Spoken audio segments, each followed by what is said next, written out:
Welcome to the App Stories 10th Anniversary Interview Series, brought to you exclusively by OmniFocus 3 from the Omni Group. I'm John Voorhees, and with me for this very special event is, of course, none other than Federico Viticci. Hi, Federico. Hey, John, and I don't know, happy anniversary to you yeah, also. It's not our anniversary, but it feels like it because we do so much with apps on Mac Stories. Exactly, it kind of is. It also kind of is our anniversary. Why don't you tell the listeners before we get started with our first interview what this is all about, what we're doing? Sure. So I think it was late last year or during the holidays. I was thinking that in July 2018, the App Store was going to turn 10. I remember that the App Store launched in July 2008. I didn't have an iPhone back then. And of course, Mac Stories didn't exist back then because I launched Mac Stories in the spring of 2009. So I thought, we were not around when the App Store launched, but we are around now. Then the App Store is turning 10. And I want to do something special. And over the past 9 years of Mac Stories, I've gotten to know a lot of developers and a lot of folks who work in this mobile app industry. I've built a business on top of writing and talking about apps, and it felt right to work on something special. So I told you the idea, and we discussed the idea with the Mac Stories team, and we've been working on this special event to celebrate the App Store's 10th anniversary, which is going to consist primarily of two sub-events, if you will. There's an interview series on App Stories where we're going to talk to some developer friends, folks who've been making apps since day one of the App Store, and others who've joined the developer community later on. And we're going to release a few of these special episodes of App Stories during the week of the anniversary. And we're also going to share some deeper stories on the website, on Mac Stories. We're looking at a few key topics in the history and evolution of the App Store. And so this is what we're doing, and I think it's going to be fun. And I'm looking forward to sharing more of these conversations, because if the App Store has changed many lives, including, it allowed developers to make and sell apps and make a living out of writing software for the iPhone and the iPad and all these other platforms. And it feels like the right thing to do, to be telling these stories and to celebrate this anniversary now that the App Store is turning 10. Right. When you told me about this idea, I immediately was excited about it because I thought, what better site than Mac Stories and App Stories to tell the story of the App Store, because that's what we've been doing. That's what you've been doing for many, many years. And so why don't we get right into it and get started? So to kick things off today, we have two developers who were there at the very start of the App Store. In fact, actually before the start of the App Store, we have Craig Hockenberry from the Iconfactory, who had a version of his company's beloved Twitter client, Twitterific, running on iOS even before there was an iPhone SDK, and James Thomson, who took the opportunity of the App Store's launch to port his Mac calculator app, PCalc, to the iPhone. Welcome to the show, guys. Yeah, thank you. Thanks for having us. Doesn't seem like 10 years. It sure goes by fast. The gray hairs we've accumulated over the last 10 years are proof that it has been 10 years. Most of them because of the App Store, I would say. Wouldn't argue with that. I don't mean to brag, but 10 years ago, I was just fresh out of high school. So some context. Federico likes me to feel old every time I talk to him. No, I don't. I really don't. Well, sometimes. Just sometimes. Craig, I wanted to ask you the first question. So, couple of months ago, I think back in March, you wrote about the 10th anniversary of the iPhone SDK. Mm-hmm. And in that story, you were talking about how before the SDK, the community of Mac developers sort of got together to trying to understand how to make software for the iPhone before Apple officially allowed to make apps. What were those early days like? Well, basically, we'd all held the iPhone and realized that we were literally touching the future, right? It's like the touch input was new, the small form factor was new, the carrying a powerful computer in our pocket was new. We all were very intrigued by this device, and it was a closed device. Apple had made no pretense of it being something that you could hack on or modify or customize to your own. Like, for example, all of the icons on the home screen were in fixed positions. There was no reordering of apps even. You just got what you got. So yeah, we were all intrigued by this thing. A few months earlier, or not, this was actually before WWDC, but we knew that there was going to be some web development possible, and it was my first thing was to look at the web browser and see what kind of things you can do with Safari, and it was very capable. It was very capable web browser, but none of the apps were as good as none of the web apps that we built were as good as the built-in native apps. It was very obvious that Apple had an advantage by writing things with some sort of internal SDK, and we really didn't know anything about what that was.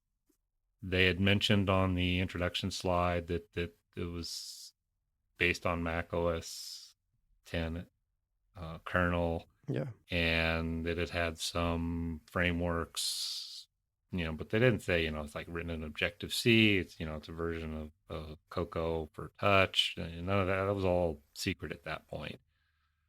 And then the jailbreaking thing started happening, and people started figuring out how to, get on a device, being able to log into your phone, basically, right? You could enter a special password on your phone, get a secure cell connection to your phone, see that it was running Unix, find out what the different frameworks available were. And pretty quickly, people figured out that, there's a thing here that's Cocoa Touch. It looks very much like the stuff that we've been using for the Mac apps.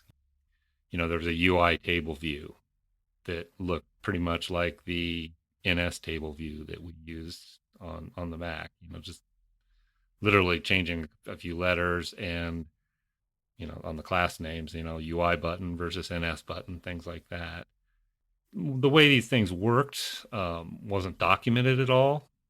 I mean, I think that's probably one of the reasons why Apple didn't come out of the gate with an SDK, because they had developed a lot of stuff, used it internally. Some of the stuff, you could tell had some rough edges.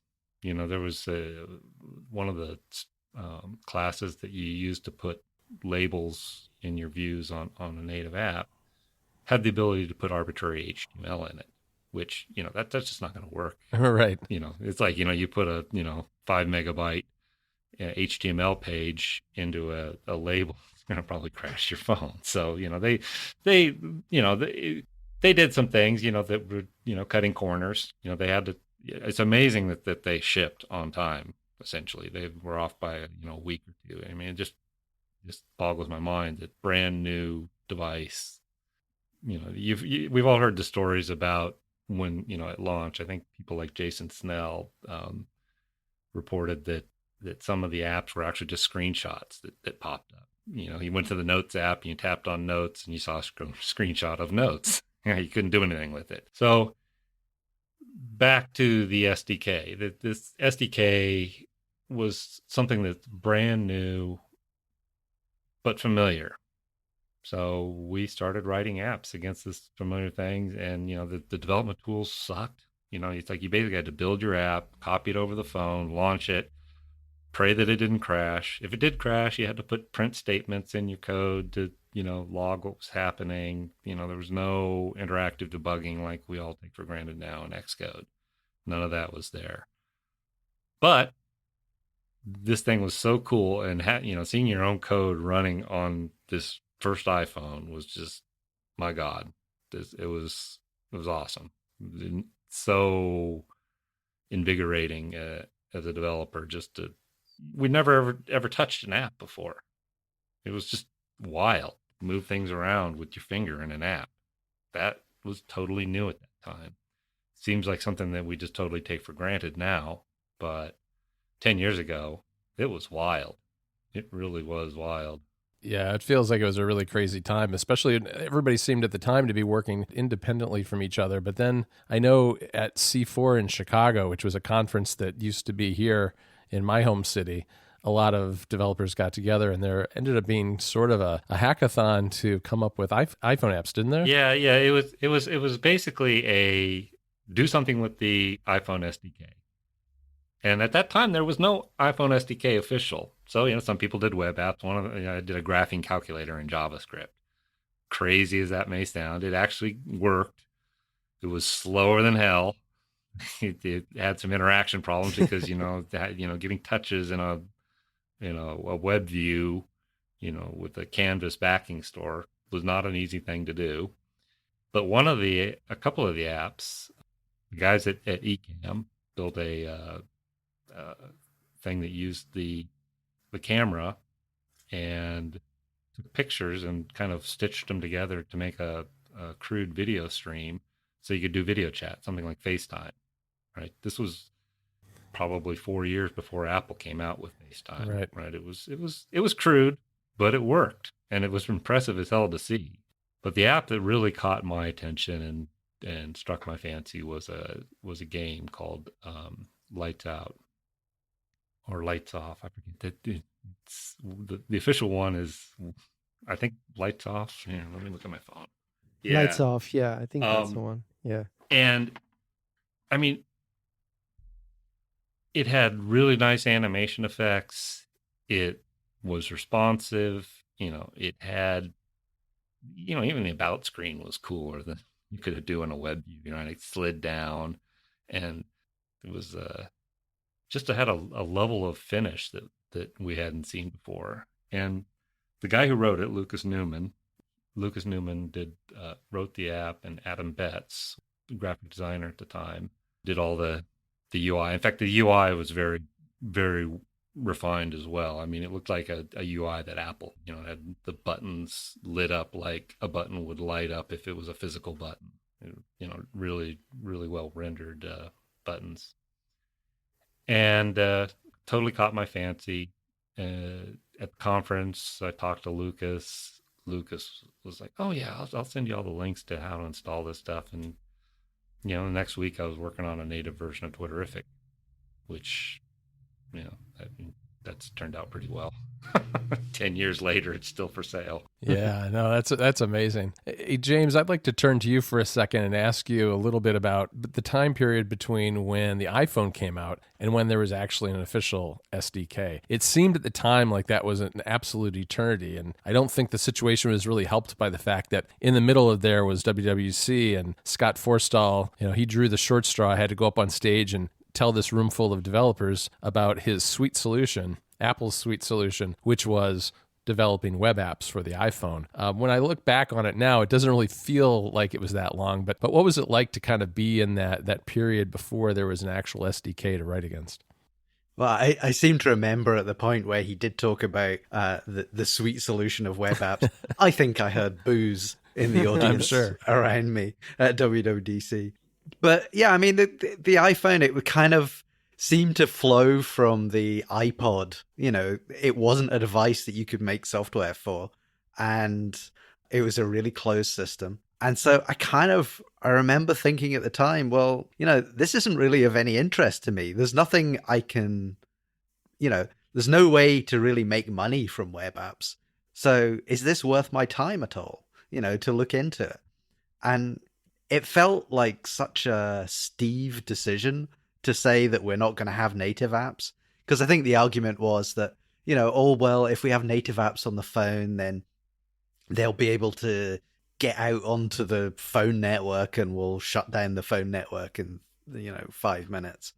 And which was obviously nonsense. And I mean, 10 years later, I think, it's still the case that you just can't beat a good 100% native app. And I definitely don't think the iPhone would have been in any way the success it has been without native third-party apps. So let me ask you this, James.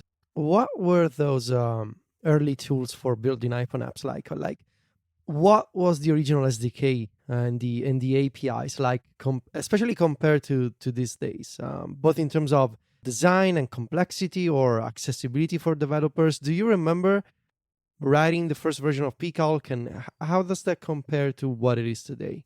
Yeah, I mean, getting PCalc up and running was fairly easy because, I mean, I was using Xcode anyway, so I knew how to do that sort of stuff.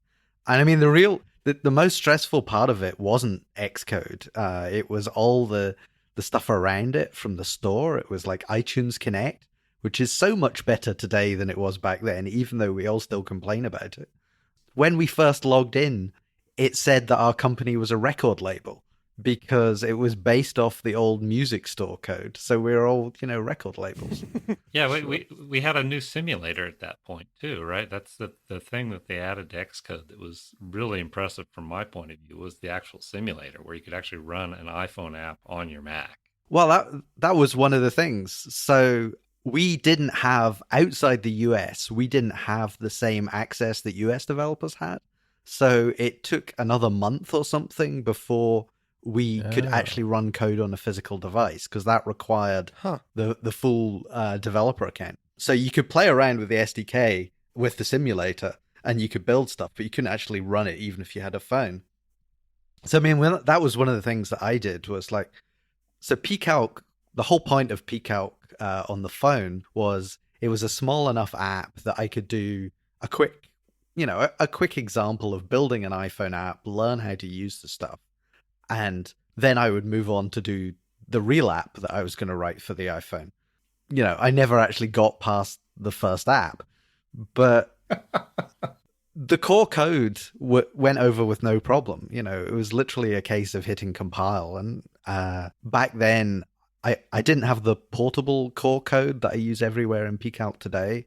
So I actually took the dashboard in the old sense, and I took that and I moved that over. And I had a sort of basic proof of concept calculator running, in a couple of days from getting the SDK. Then I had to write an actual user interface around it. And I worked away on the simulator for weeks, and everything seemed fine with it. At that point, I could only build in the simulator. So about a month later, I got an actual piece of hardware and I got accepted into the developer program. And I discovered that what I was doing in my code meant that the app took around 8 seconds to start up on a real device, which was completely unacceptable. Oh, no. I totally knew that was coming. Because the simulator was running stuff way faster than an actual phone. So I had, with less than 2 months to go before release, I had to scrap pretty much everything and start again doing things in a far more smarter way. And, that was a lot of stressful, but it was also a ton of fun. And kind of the thing that really got me about the iPhone was you were designing for a constrained device, and where things like how much memory you used and how fast your code was actually mattered. They don't really matter quite as much these days on a Mac. You can write fairly sloppy code and it's fine, but you really couldn't on that device. It only had, I think it was 128 something meg like of RAM or something on it. It was small. And so if you were using too much memory, which was very easy to do, your app would just be killed. So I kind of imagine it's like writing code for a DS or some other handheld console or something like that. The fact that it's a constrained platform actually adds to the fun. Those of us, even with devices, were struggling with the same performance issues, right? Even though I was able to build and run the app early on, I mean, we were accepted like within the first day or two. You still were dealing with the speed constraints, right? And so your code would work fine on the simulator, it'd scroll smoothly, and then you run it on the device and it's like, oh, it's all choppy. Why is this happening? And, it was because it couldn't render the view hierarchy fast enough. So, we'll probably get to this, but, the NDA being in place still really kind of held us all back as far as, how do we solve these problems? Yeah, that's a question I wanted to ask of both of you, which was, I don't think people today necessarily realize, but when the iPhone SDK came out, and we're calling it the iPhone SDK because that's what it was called then. It wasn't even iOS yet. And there was a strict NDA that was so draconian that I know developers were afraid to even talk to each other. I mean, people would talk to each other about this stuff in public, but there were no websites, no tutorials, no books, no conferences, no Stack Overflow for iOS. There was none of that, which we all kind of take for granted today. I mean, what was it like to try to solve these problems in that environment? I guess I'll start with you, Craig. It was really bad. I mean, again, I had some choppy scrolling in my app, and it wasn't until Lauren Brichter posted something on his blog year later, whenever the NDA was lifted, that it was like, oh, okay, that makes sense. You just render all the layers down and just leave them alone. Don't bother with the view hierarchy. Yeah, and it's like I was discovering things and wanted to tell other people about them. I couldn't post them on the blog. At one point, I basically implemented a page scroll view because I didn't know that the UI scroll view had a paging property. I probably spent 2 or 3 weeks, writing this view class that did page scrolling and awesome, and totally threw it away as soon as somebody said, oh, why don't you just, use the paging property on the standard scroll view? I was like, oh, right. So that's why I say it sucked.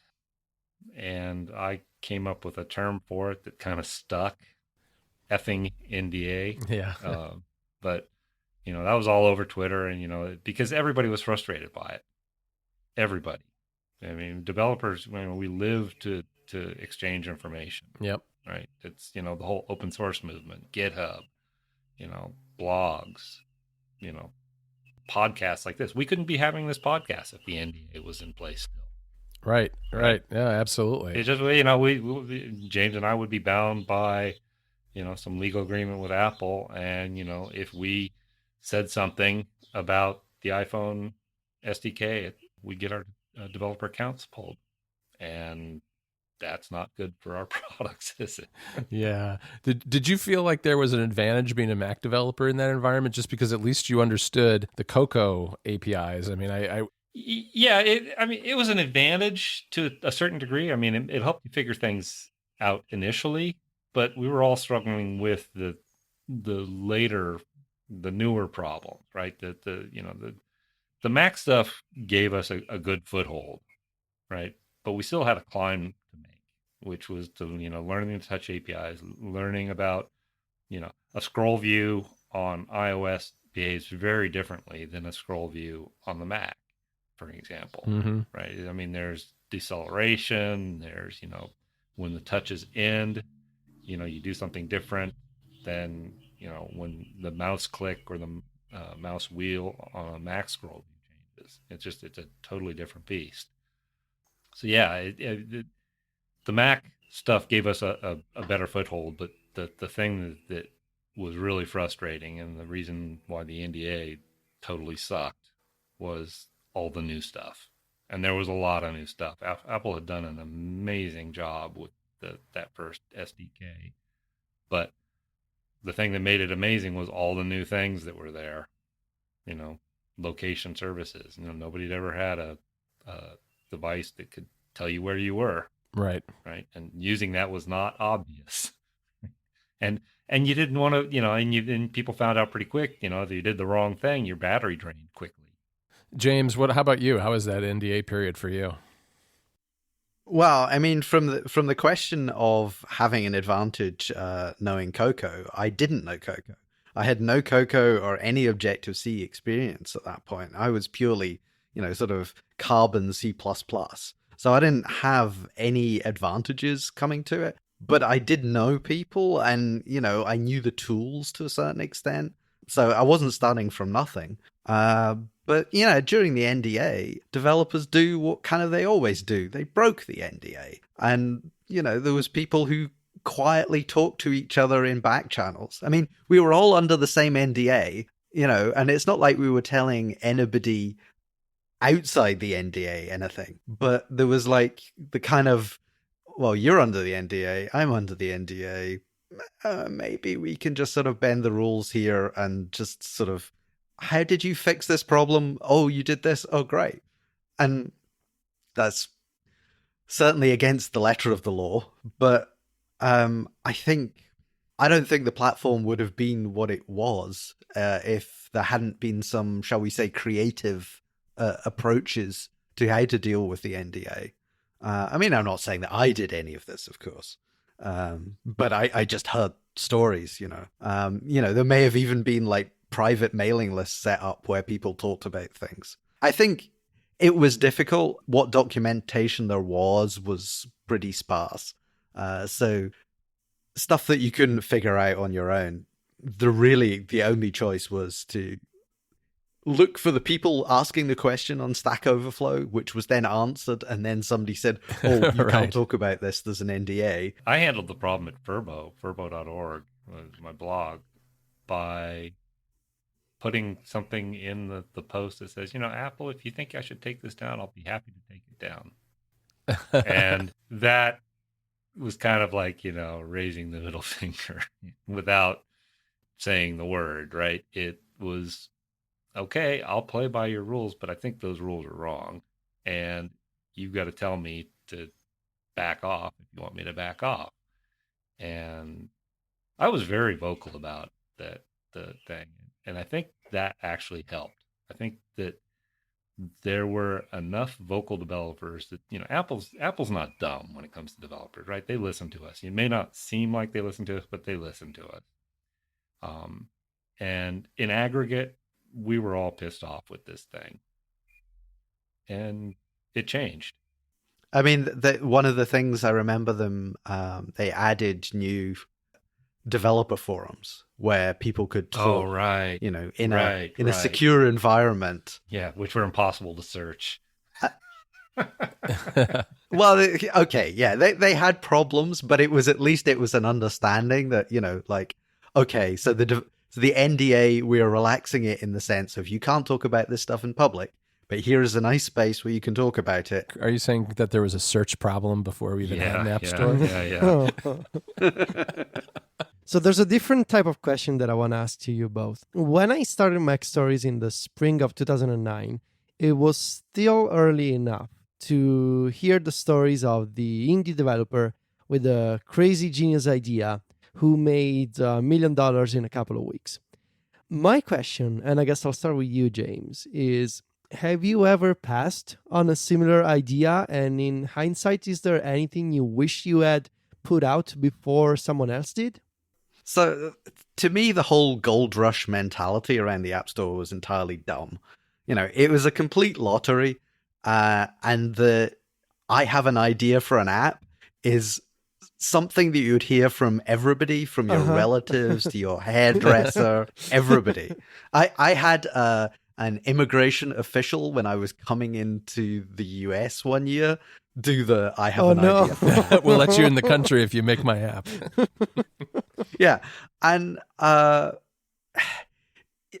in reality, there are a ton of ideas out there. And it's the implementation and the details and everything else, which is really where the value comes from. I think it's pretty hard to have, an idea that you can state in a couple of dozen words that is going to make the difference between you being a millionaire or not a millionaire. There were some things that you saw that, people had done. Fart apps. Yeah, fart apps and, mirror apps and flashlight apps. And those are the kind of the canonical original examples of things that people did make some money from, but that was just because of the novelty of it. And that's not a sustainable business in any way. It is exactly. It's the sustainability. It's like, you hear about these apps that have made a lot of money over, a month or two. Well, I can pretty much guarantee you that PCalc and Twitterific had made more than those apps over the 10-year course of their life, right? The fact that they're sustainable and they provide ongoing income, I'd rather have that than the app of the month, where you're going to make a lot of money for a month or two and then you drop off the radar. Yeah, I mean, if somebody wanted to give me $1 million, I'm not going to complain about it. But of course, it's nice. We've been able to support ourselves. I mean, my company is just myself and my wife, and we've supported ourselves off the App Store revenue for the last 10 years. So Craig, I wanted to ask you, how did the idea of Twitterific come to be? Can you remember the exact moment when you decided that you wanted to make Twitterific on the iPhone? Well, actually, the Twitterific on the Mac was the first product that we had for Twitter, and I was in the shower. It was just like, okay, we there had everybody was using the Twitter website to to, tweet. Well, we didn't even call it tweeting at that point. It was just posting on Twitter.com. And it's like, I didn't like that because it was like I had to have the web browser open. There were no kind of notifications that anything was happening. So it's like I was in the shower. It's like, it wouldn't be that hard to, they just recently announced an API. It's like, pull the tweets out of the API and put them in a little table view on the Mac and, display them on the screen and, maybe put a fancy little window around it. And, I did that basically in a day or two. When the iPhone was announced, that's probably the more interesting thing. It was so obvious that it needed to be on a mobile device. I mean, when I did the jailbreak version, just you could read tweets while you're standing in line at the bank, or you're waiting for a bus, or you're at the airport, flying up to WWDC. I mean, it was funny. I totally drained my battery on the trip from my house in Southern California to the Bay Area for that WWDC in, what was it, 2007, the first year that or it was the WWDC where we heard about the sweet solution, right? I was already jailbreaking and had my own Twitter app at that point. It was me and just a handful of other people who had it because, there was no test flight or, app store or anything. So getting the app to people was kind of a pain in the butt. But yeah, I mean, we had an existing Mac app that everybody loved. I mean, it was a very popular app. And it was so obvious that it needed to be on a phone. It just fit. I mean, the Twitter kind of got its start with SMS messaging, right? It was kind of a mobile platform from day one. And then it, transitioned to the web because, that's kind of where it grew up, South by Southwest, all the web developers, they're kind of latched onto it. But then it kind of came back to mobile when the iPhone and other smartphones appeared. So, thanks to OmniFocus 3 for iOS for supporting our App Store 10th Anniversary interview series. OmniFocus has been a premier task manager on iOS since the earliest days of the App Store, which is why it's great to have it and the Omni Group sponsoring our App Store anniversary coverage. While it's been around for a long time, OmniFocus hasn't stood still. OmniFocus 3 was recently released with a lot of great new features. Brand new to OmniFocus 3 is Tags, which adds an incredibly powerful new way to organize things in OmniFocus. You can create tags for people, energy level, priority, location, and a whole lot more. One of my favorite parts of OmniFocus is the forecast view. It lets you view tasks and calendar events in chronological order so you can better plan your day. And with the Pro version of the app, you can also set a special tag so items always show up today. Repeating tasks are at the core of a lot of people's jobs. OmniFocus 3 has enhanced repeating tasks so they're easier than ever to set up. They work the way you do, letting you set up repeating events like the first weekday of every month. That's something that very few task managers get right. OmniFocus makes managing a large number of tasks easy, too. For example, it features simple batch editing of tasks for setting due dates, tags, and other data to multiple items at one time. Another thing that all of Omni's apps do extremely well is inspectors, those panels that let you tweak items to your heart's content. In OmniFocus, they allow you to show only the features you use and reorder them so favorites are exactly where you want them. It's a fantastic way to make OmniFocus your own so it works the way you do. To help you keep on top of everything, the review perspective in OmniFocus walks you through your projects and tasks to make sure nothing slips through the cracks and you stay organized. All of that's just the tip of the iceberg. OmniFocus also has Siri support for adding tasks by voice, a Today widget and Apple Watch app to show you your most important items without grabbing your phone or iPad, support for task paper text, as well as URLs that let you automate OmniFocus with Apple's Workflow app. Custom perspectives in the Pro version of the app to create new ways to filter and group your data with rules that can be combined using all, any, and none qualifiers. You can even add a custom image as an icon for perspectives you create, and use custom tint colors too. Finally, but certainly not least important, is that Sync supports end-to-end encryption so your data is safe wherever you are. To learn more, I encourage you to go to OmniFocus.com and give OmniFocus 3 a try. Thanks again to OmniFocus for supporting the show. I wanted to maybe talk a little bit too about pricing because, when the App Store was announced, no one really knew what an app was going to cost or what it should cost or where pricing was going to go. And I remember during one of the keynotes, Apple showed off a couple of apps, and one of them was Super Monkey Ball, which was a franchise type game that was going to be sold for $10. James, what was kind of your reaction to that? And I mean, what do you think? What kind of effect do you think that had in those early days in terms of prices people were picking for their apps when they released them? Well, I mean, when I first heard that $10 on Super Monkey Ball, I thought that sounds a bit on the low side. Only $10, because that was a a $60 game or whatever it had been on the GameCube, and at that point, PCalc on the Mac was $20, and I was selling DragThing back then and for nearly $30. And I decided, for the store, okay, I'm going to half my price to $10, but I'm not going to go any lower than $10. And none of us really knew what pricing was going to be like. It was kind of like a blind auction. Everybody was picking their price in isolation, or maybe talking to each other and saying, what do you think? Is $10 sound about right for this? And, it didn't seem sustainable to me that you could sell software any cheaper than that. And hey, I was probably right. But, PCalc is still $10. I didn't do the race to the bottom, and I didn't make it free or whatever. And that's done us very well. But, I wouldn't like to go into this with a product that people didn't know and say, give me $10 for it. I mean, we still don't have, 10 years later, we still don't have really any form of demos, things like that. So people are still skittish about spending money.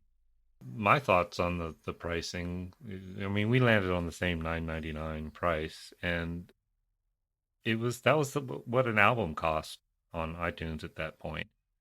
And I was kind of looking at, producing an album is probably cost $100,000, $200,000. Making an app costs $100,000, $200,000. Kind of same ballpark. Let's just price it like an album. And yeah, it was more like, let's price it like a single. 99 cents. And now it's price it like a stream.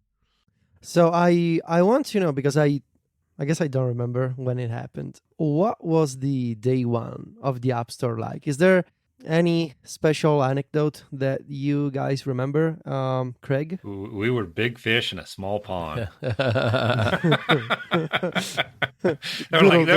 were like 500 apps or something, So like, I think it was 400. It was even 400.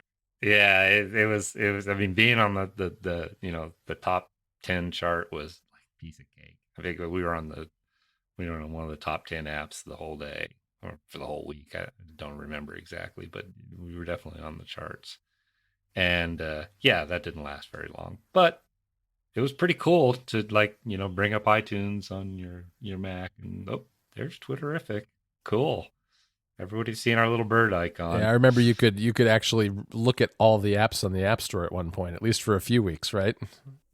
Oh wow! Yeah, So I think I've mostly blanked out the first day because of all the stress. But I remember a few days later, slightly more clearly. I don't know exactly when it was, but we got the first sales figures that covered like the first 3 days or something. And I was sitting in the pub with a bunch of developers, and there was a few other people who had an app in, and we were sitting there and we were, looking at our cards kind of type thing. And everybody was sitting there multiplying those day one numbers by 365 and working out exactly when we were going to retire. And as it turned out, that was an early lesson in not judging your profits by the spike of a day one sale when there's only 400 apps. But yeah, it was, I think you could see there was some bug or something in the store where you could get an indication of the number of units that had been sold. And that went away very quickly. But, you could get an idea of what it was looking like in terms of sales for other people as well. And I mean, I went back and I read my emails from back then, and it doesn't seem at all like, 10 years has gone past, but so much has changed. I mean, we didn't have promo codes then. So if you wanted to give copies to the press, you had to go through the whole, here is a long document on how to re-sign this copy of the app and things like that.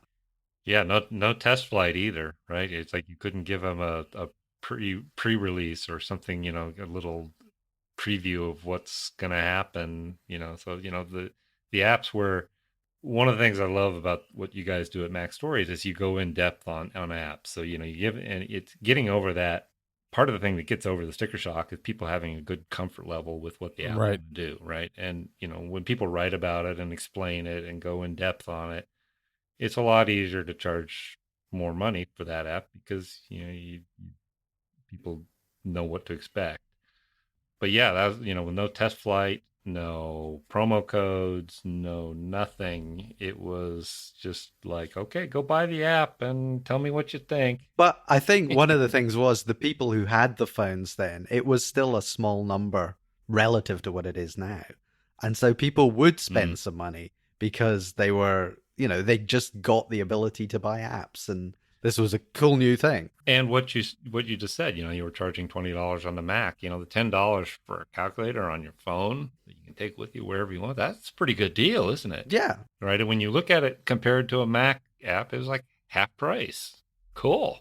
Well, what about the iPod Touch though? Because you could also install apps on the iPod Touch, right? Yeah, I think the iPod Touch came along how many years later? I think it was a while. I think it was just a few months later, maybe. Yeah, because I remember it buying one in Italy. Yeah, I think so. The iPod Touch became the developer's best friend there for a while because, the phones were expensive. You had to have a data plan and all that other stuff. But, you could actually use an iPod Touch as a good test device. I mean, it was not quite as powerful as the 3GS, I think, or the 3G, I think was the 3G the phone yeah. that it was contemporaneous with the 3G. So, it was the classic, the iPod Touch doesn't have as fast a processor, but so what? I think like when there were new screen sizes and stuff, sometimes you could get that on an iPod Touch. Yeah, I certainly have a drawer full of them. Yeah, I've got a drawer full of everything from iOS 2 to iOS, whatever we're at now, 11. With little printed out labels stuck on the back of them so you know what the configuration is. Yeah, exactly. Yeah, I remember the first couple of WWCs I went to that right after the keynote, everybody would race over to the Apple store and buy a new iPod Touch just to, be ready for the new SDK. Yeah, or the brave people put the beta on their phone on day one. Yeah. And, they do that for a couple of years and then go, maybe not. Right.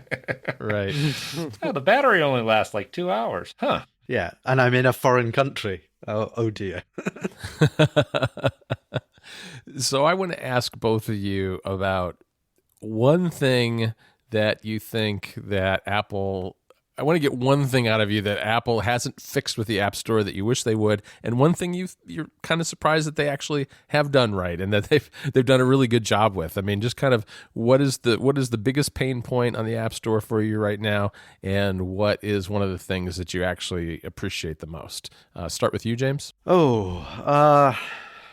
This is a difficult one. I mean, I think the search is still a problem, and that's probably the biggest pain is getting people to find your app in the first place, especially if you're not you don't have, like in the case of PCalc, you don't have 25 years worth of history that you can trade on so that people actually know the name. I mean, Twitterific also pre-existing the App Store. So it's difficult. I mean, people say, the App Store's not a marketing channel. I mean, it's not, but it kind of is. In that, Apple is deciding and curating and showing what's app of the day and what gets featured and stuff. And they feature us a lot, which I'm very, very grateful for. But I can't imagine what it's like if you've got an app. You might have written the best app in the world, but it's how do you communicate that to somebody, and how do people find it? And yes, you can pay money for search stuff, but that doesn't seem to give the return on investment that you would want. You know, if it cost you $5 to get somebody to install your app and you're only charging, $6 or $1, it's not really worth it. So yeah, I think that's the main thing that I still wish there was a good solution to, was in some way having the cream rise to the top of the App Store slightly better. What they've done well, I mean, everything, the tools are so much more stable now. There's so much more documentation. What they did really well for us is, selling whatever it is, 500 million billion iOS devices and giving us a vast market of people to sell to. And the fact that you can sell, I don't know how many countries the store is in now, but it's just such a large market. If you have an app that's kind of a niche app, I mean, paying for a calculator, some people might see as a niche thing, but if you've got a sizable percentage of the planet signed up to the App Store with a credit card on file, you can make a decent business out of it. And, that's not something that we could do. That's really something that only Apple could do. How about you, Greg? Well, at the end of the first year of the App Store, at Verbo, I wrote a thing where I kind of outlined a bunch of things that I saw room for improvement on the App Store.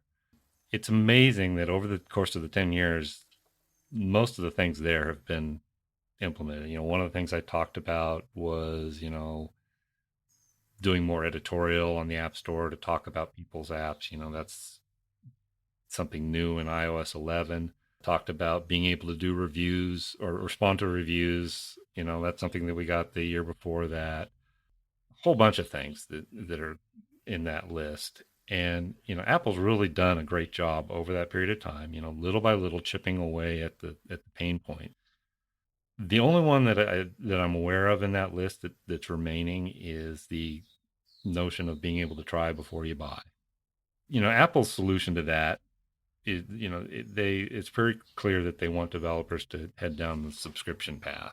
But for certain types of apps, that's not a good solution, right? For, utility types apps, things that, like a PCalc, for example, do you want to pay $9.99 or $4.99 a year to use your calculator when it's just kind of a thing that you install and it's there and you use it and you kind of forget that you ever bought it? I mean, I couldn't tell you when I bought PCalc. I know that I did, probably early on, but it's just there. I use it all the time. It's just, and if you told me that I'm going to have to pay for it every year, I'd be like, I'm not really interested in that. One of the things that James mentioned earlier, is iTunes Connect.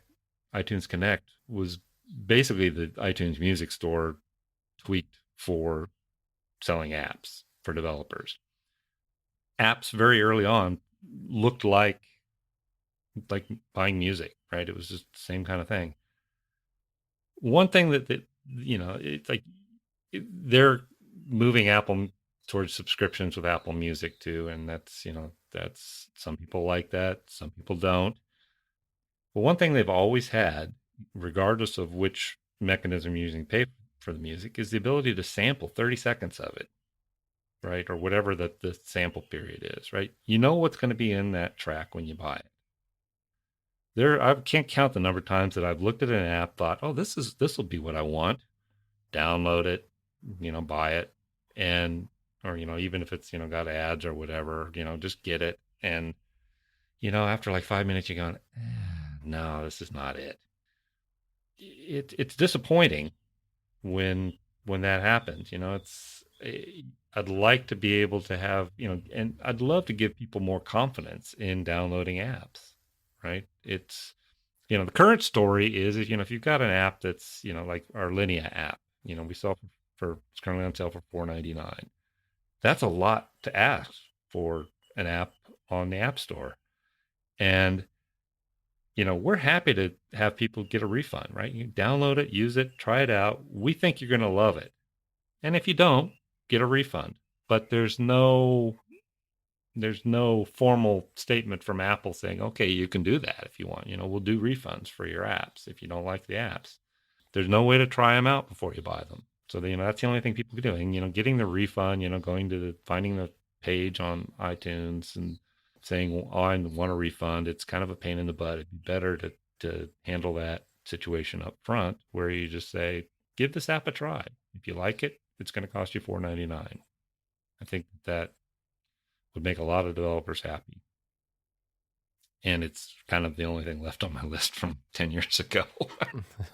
Yeah, I mean, I was just going to say, I mean, one of the other things that's changed definitely for the better is app review.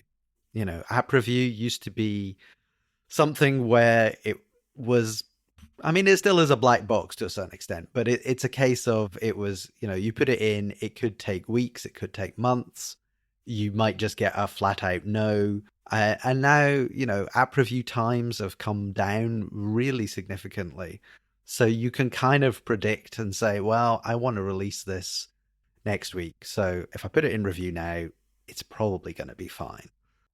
Yeah, that's one of the things that I've said in my post, right? Is that they should whitelist developers, right? They know that James Thomson is going to release PCalc, and he's going to do it every few months, and he's not going to pull any tricks with the release. Same with the Iconfactory, same with Omni Group, same with whoever, right? They're developers that can be trusted to do the right thing. So yeah, it's app reviews.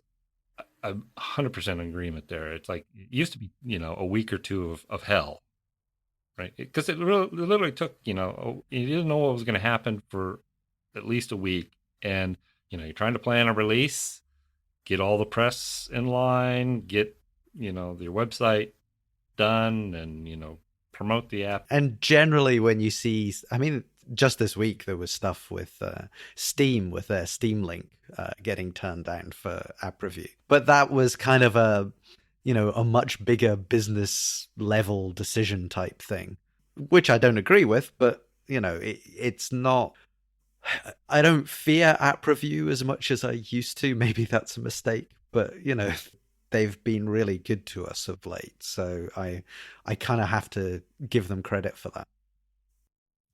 So to close out this episode, I wanted to ask you if there's anything else that you would like to remember or say about sort of just how the App Store has changed over the past 10 years. We talked about all, these technical things that have changed, things like Test Flight and iTunes Connect, and new business models that now are possible, for example, subscriptions or in-app purchases, which even weren't available when the App Store launched.